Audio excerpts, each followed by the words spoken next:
Kita berdoa, saudara sekalian. Bapa, dalam nama Yesus, kami bersyukur untuk hari ini, di kesempatan yang begitu indah ini, kami masih ada di hadapan Tuhan, memuji dan mengagungkan Tuhan. Kami tahu Tuhan bahwa kami masih ada sampai hari ini, melewati lika-liku kehidupan ini karena Engkau menaruh belas kasihan-Mu atas seluruh kehidupan kami. Bapa, kami akan mendengarkan kebenaran firman-Mu yang akan kami renungkan di saat ini. Kami butuh Roh Kudus-Mu untuk mengartikan setiap kebenaran firman ini dalam hati dan seluruh kehidupan kami. Dalam nama Yesus, biarlah Roh Kudus-Mu mengendalikan firman ini dari awal sampai pada akhirnya. Dalam nama Yesus, kami telah siap untuk mendengarkan sabda firman Tuhan ini. Amin. Selamat pagi dan shalom, saudara sekalian yang diberkati Tuhan kita Yesus Kristus. Pada saat yang berbahagia ini, kita akan sama-sama mau belajar tentang suatu kebenaran firman Tuhan yang hari ini saya angkat dari Injil Matius pasal 9 ayatnya yang ke-35 sampai. Dalam kutipan Injil Matius ini mencatat bahwa Yesus menaruh belas kasihannya atas banyak orang. Saudara sekalian yang diberkati Tuhan kita Yesus Kristus, dalam Injil ini dikisahkan bahwa Yesus melakukan 3 hal penting. Yang pertama, dia mengajar sebagai seorang guru Yahudi atau seorang rabi. Yang kedua, dia memberitakan kabar baik. Yang ketiga, Yesus menyembuhkan orang yang sakit maupun orang yang mengalami kelemahan. Jadi Yesus bukan saja mengobati rohaninya, namun juga Yesus mengobati secara fisik. Ketiga hal ini menunjukkan bahwa misi daripada pekerjaan Yesus di bumi ini dalam pelayanannya bukan untuk dilayani sebagai seorang raja, namun dia melayani sebagai seorang hamba. Saudara sekalian, bahwa dasar daripada sebuah pelayanan yang dilakukan oleh Yesus atau roh daripada pelayanan itu sendiri adalah kasih. Itu sebabnya saudara sekalian, ketika Yesus melakukan perjalanannya mengelilingi Yerusalem, mengelilingi daerah pelayanannya, masuk dari sinagoge satu, sinagoge yang lain, dia menemukan banyak orang di sana. Dan ketika dia melihat banyak orang itu, mereka datang berbondong-bondong bertemu dengan dia dengan bermacam-macam masalah mereka. Ada yang sakit, ada yang juga secara fisik maupun secara rohani. Mereka membutuhkan pertolongan Yesus. Nah, ketika Yesus memandang mereka, Yesus melihat orang banyak itu, maka tergeraklah belas kasihan Yesus. Itulah dasar daripada pelayanan Yesus, bahwa dia melayani dengan dasar kasih. Saudara sekalian, Alkitab mencatat hari ini, Yesus memandang mereka, maka tergeraklah belas kasihan. Saudara sekalian, dalam terminologi bahasa kita, kata belas kasihan itu adalah suatu makna atau yang mengandung makna bahwa sesuatu emosi seseorang yang muncul akibat melihat penderitaan orang lain atau perasaan iba ketika dia melihat orang lain menderita. Saudara sekalian, bahwa kata belas kasihan ini itu lebih kuat maknanya daripada sekedar kata empati atau simpati. Karena kata belas kasihan ini adalah suatu tindakan atau suatu reaksi yang lahir daripada hati yang memunculkan suatu tindakan secara langsung.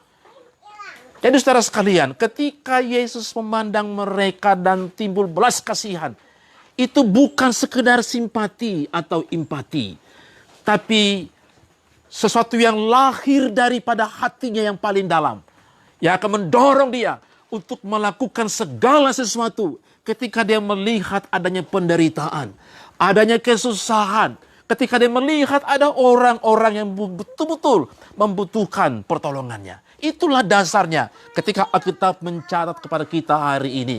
Ketika Yesus memandang mereka, lalu tergerak.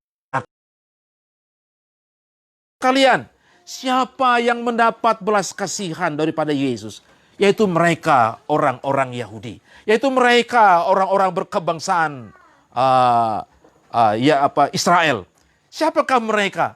Mereka yang sudah tahu tentang kebenaran. Mereka yang tahu betul tentang Taurat. Mereka hidup dan bergaul dengan Taurat. Bahkan juga ada di antara mereka para imam, para pengajar-pengajar Taurat yang luar biasa. Tapi kenapa saudara sekalian? Mereka yang sudah tahu Taurat, mereka yang hidup bersama-sama dengan para imam di antara mereka, mereka tahu betul tentang kitab suci dan kebenaran-kebenaran yang tertulis dalam firman-Nya. Namun Yesus memandang mereka, yang Yesus berkata, tergeraklah hati Yesus. Mengapa demikian saudara sekalian? Alkitab mencatat kepada kita pada hari ini. Ketika Yesus memandang mereka, siapakah mereka? Orang Yahudi. Siapakah mereka? Mereka yang telah tahu kebenaran. Namun ketika mereka berhadapan dengan masalah-masalah mereka, kesakitan mereka, penderitaan mereka, mereka tidak mampu melihat tangan Tuhan yang bekerja di balik hidup mereka, di balik penderitaan mereka, di balik kesakitan mereka, di balik pergumulan mereka. Tangan Tuhan menjadi kabur. Sementara akal mereka tahu betul tentang Taurat. Namun oleh karena penderitaan mereka yang mereka alami itu, pandangan mereka terhadap karya Tuhan yang begitu nyata itu menjadi samar-samar. Itulah yang menjadi dasar sehingga Yesus menaruh belas kasihan terhadap mereka. Mereka pada sesungguhnya fisik dan juga sakit secara rohani. Saudara sekalian, Alkitab lebih jelas. Yesus berkata kepada mereka, mereka mengalami lelah. Mereka lelah. Dalam Alkitab, dalam terjemahan NIV diartikan, kata lelah itu mengandung pengertian khawatir, tersiksa, dan juga bingung. Saudara sekalian, mereka lelah, mereka khawatir. Khawatir karena apa? Mau jadi apa dengan hidup mereka? Mau kemana hidup mereka nanti? Mereka juga mengalami yang namanya tersiksa. Tersiksa oleh karena penderitaan yang mereka alami bertubi-tubi. Mereka bingung dengan hidup mereka sendiri. Yang berikut, mereka terlantar, kata Alkitab.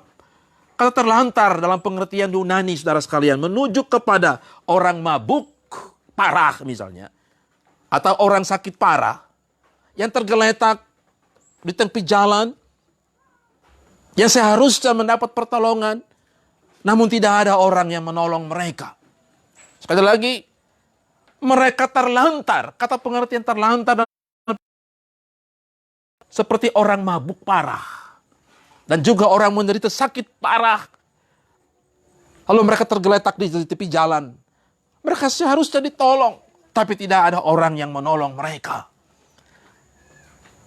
Firman Tuhan juga berkata bahwa mereka seperti domba yang kehilangan gembalanya.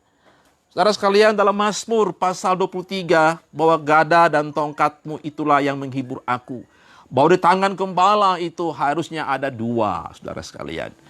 Ada tongkat dan gada. Tongkat memiliki fungsi yang berbeda dengan gada. Gada fungsinya adalah mengusir, memukul binatang buas yang menghantam domba-dombanya. Jadi gada fungsi itu adalah untuk memukul atau mengusir. Sama seperti mengusir pengajar-pengajar yang sesat, yang bisa mengancam kehidupan umat.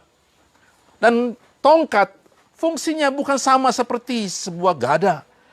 Tongkat fungsinya adalah seperti pengait. Dia menuntun dan mengarahkan.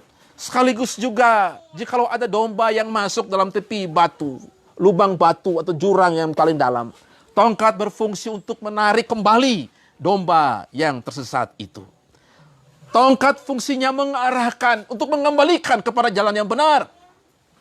Itulah dalam tangan seorang gembala. Saudara yang diberkati Tuhan Yesus, ketika Yesus memandang umatnya, memandang banyak orang, mereka diibaratkan dengan domba yang tidak ada gembalanya. Tidak ada tongkat gembala dan tidak ada gada untuk mengusir pengajar-pengajar sesat.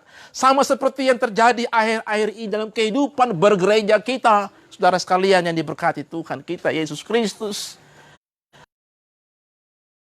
Pengajar-pengajar firman Tuhan, hamba-hamba Tuhan menyampaikan firman asal-asalan, yang penting berkhotbah, yang penting menyampaikan sabda firman Tuhan. Sehingga kita boleh menemukan ada begitu banyak orang Kristen bertahun-tahun jadi orang Kristen, tapi tidak memahami betul-betul dengan firman Tuhan. Dengan demikian orang Kristen ke gereja, ya, tapi pada saat yang sama hidupnya sama, tak bedanya dengan orang dunia ini. Hari Minggu puji Tuhan, haleluya. Tapi hari Senin sampai hari Sabtu kita nggak tahu apa perbuatannya. Saudara sekalian, hamba Tuhan dalam khotbahnya asal-asalan. Sehingga banyak jemaatnya bertahun-tahun juga tidak mengerti dengan firman Tuhan. Saudara sekalian, penyesatan di mana-mana, apalagi akhir-akhir ini media massa. Dalam waktu sekejap informasi langsung ke tangan kita menembus benteng-benteng usia, menembus strata pendidikan. Informasi ini terbuka luas, akan terbuka luas juga terjadi penyesatan di mana-mana. Saudara sekalian, seperti inilah keadaan domba-domba. Seperti inilah keadaan umat Tuhan akhir-akhir ini. Saudaraku yang diberkati Tuhan kita, Yesus Kristus. Yesus menaruh belas kasihan terhadap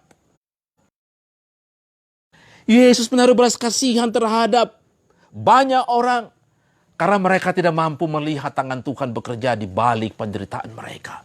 Mereka seperti orang yang mengalami kelelahan. Mereka seperti orang yang mengalami hidup yang terlantar dan bahkan seperti domba yang kehilangan gembalanya. Tapi saudara yang diberkati Tuhan kita Yesus Kristus, apa yang dialami ini tak ubah dan tak bedanya dengan apa yang kita alami akhir-akhir ini. Saudaraku, sebagai hamba Tuhan, pesan firman Tuhan kepada kita hari ini, bahwa saat ini juga dunia mengalami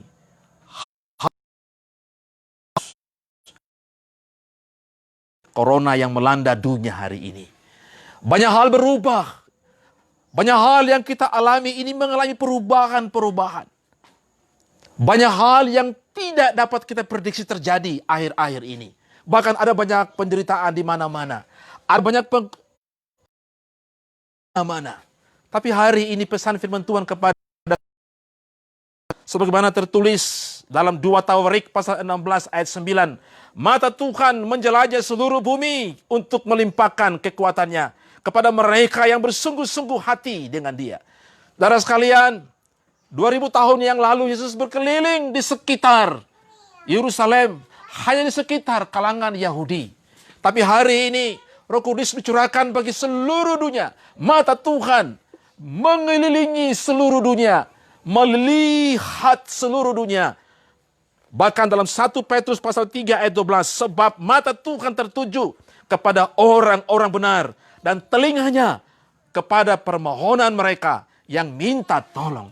Saudara sekalian, saat ini, jikalau kita berada pada penderitaan, jikalau kita berada pada persimpangan jalan, kebingungan, kecemasan, dan sebagainya, firman Tuhan berkata kepada kita hari ini, bahwa mata Tuhan tertuju kepada orang benar, dan telinganya kepada permohonan mereka yang minta tolong. Bahwa sungguh Yesus menaruh belas kasihan kepada dunia yang saat ini sedang bergumul.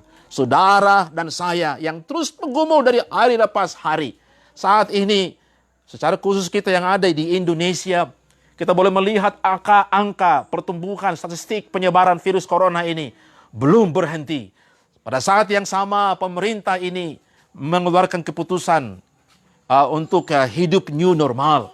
Banyak sekali masyarakat yang boleh keluar rumah atau bisa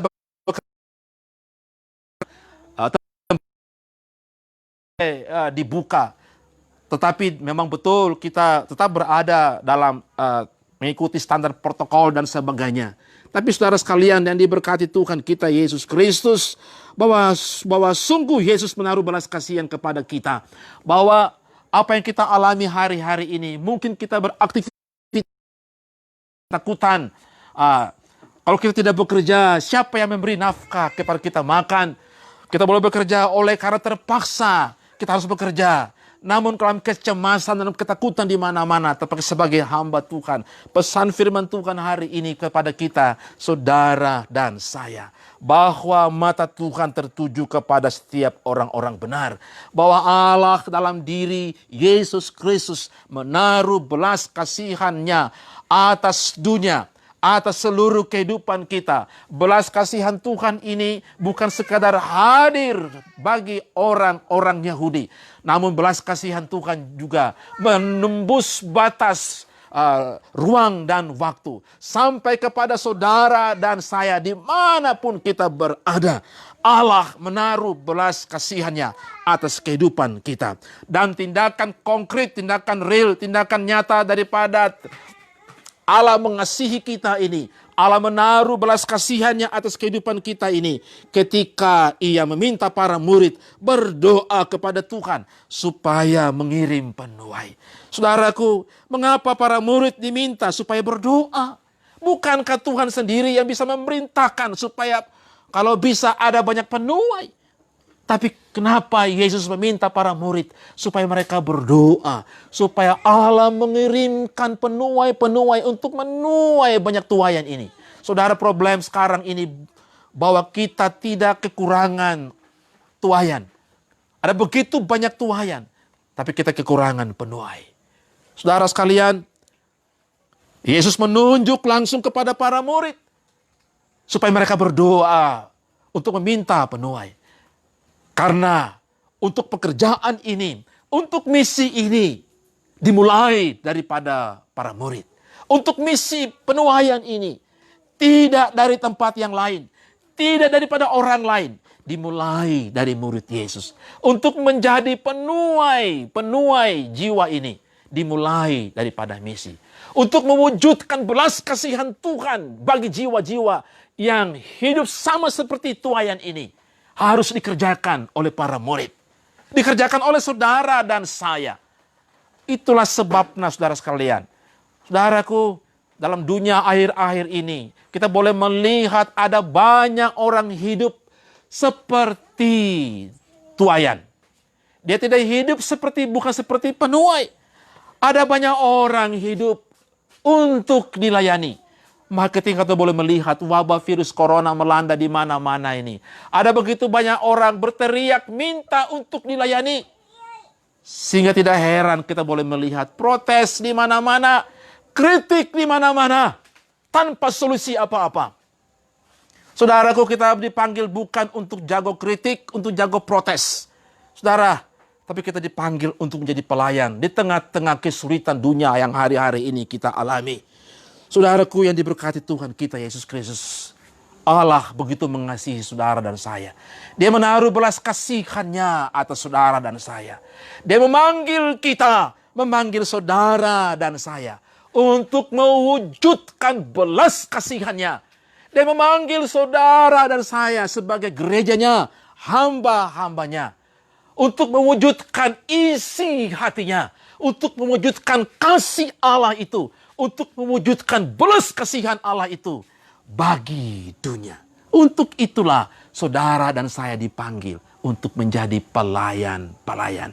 Melihat dan melayani jiwa-jiwa yang hari-hari ini berteriak minta belas kasihan Tuhan. Tuhan Yesus memberkati kita, bahwa kita boleh hidup hari ini, kita boleh bersyukur saudara sekalian. Buatnya kita boleh melihat di televisi, ada banyak kematian di sana sini, ada banyak ketakutan di sana sini, banyak hal yang tidak dapat diprediksi oleh dunia ini. Namun hari ini kita masih dapat hidup, menikmati anugerah demi anugerah Tuhan silih berganti dalam kehidupan kita, bukan karena hebat dan kuatnya kita. Kita boleh ada hari ini hanya oleh karena Allah menaruh belas kasihannya atas kehidupan kita. Lalu Allah mau memakai kita untuk menjadi penerus isi hatinya, untuk menyatakan belas kasihan Tuhan bagi dunia ini. Membawa tuayan-tuayan ini kepada Sang Penuai yang agung, yaitu Yesus Kristus sendiri. Tuhan Yesus memberkati kita. Amin. Bapa, dalam nama Yesus, terpujilah namamu Bapa.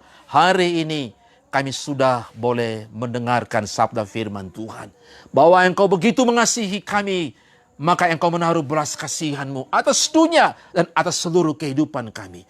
Bahwa kami hanya hidup hari ini, kami dapat melayani Engkau semata-mata karena Engkau menaruh belas kasihan-Mu atas kehidupan kami. Biarlah kami menaruh hati yang sama atas dunia yang sementara ini kami hidup. Dalam nama Yesus kami sungguh berdoa. Haleluya. Amin.